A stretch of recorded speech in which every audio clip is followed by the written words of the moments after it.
Breaking news. That's what we do here in Thinky Caps. And today, Google blows up email as the potential identifier to replace cookies. Another ad tech bomb. Let's dig in.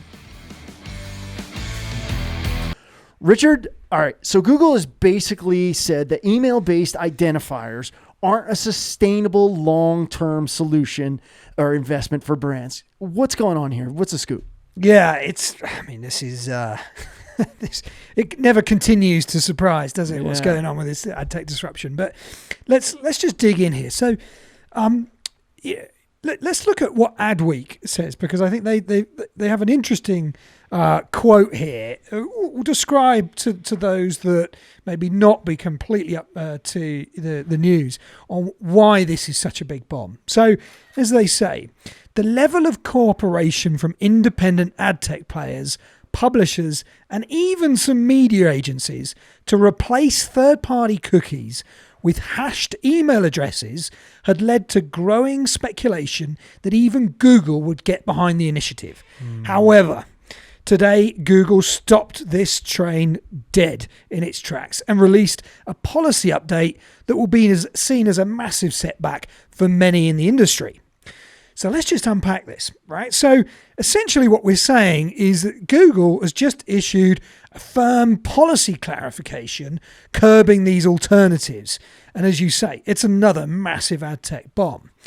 Now, Google is essentially discarding efforts to make solutions like the Unified ID 2.0, now the Ward of Industry body pre-bid, interoperable with offerings such as authentication tools from LiveRamp and others.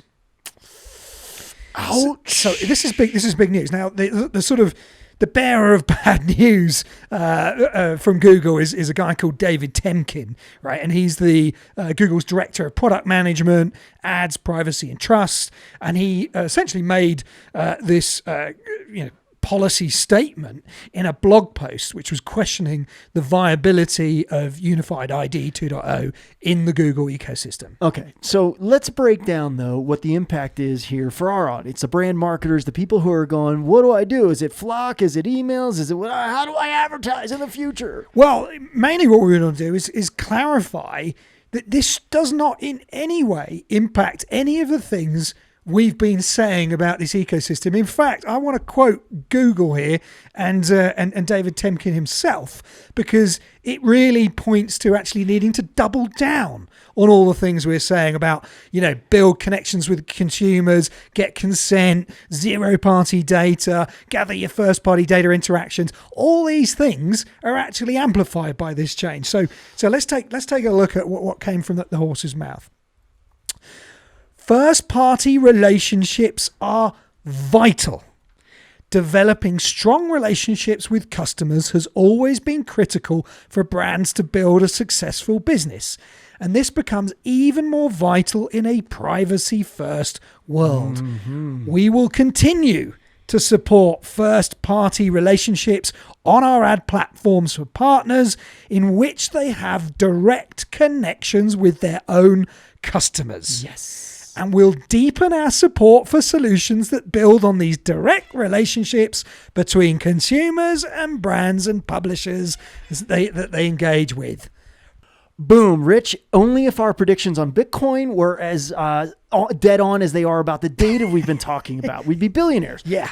Look, I'll be on a yacht by now. This is amazing. Everything we've been talking about. Collect that data, get explicit declared opt-in from your consumers, have that one-to-one connection, because Google just said they will give you a path forward if you're collecting that. Hey, Mark Pritchard wasn't no dummy after all, right? Absolutely not. I mean, at the end of the day, everything we've been saying is the path that marketers need to but get those direct connections. Yes.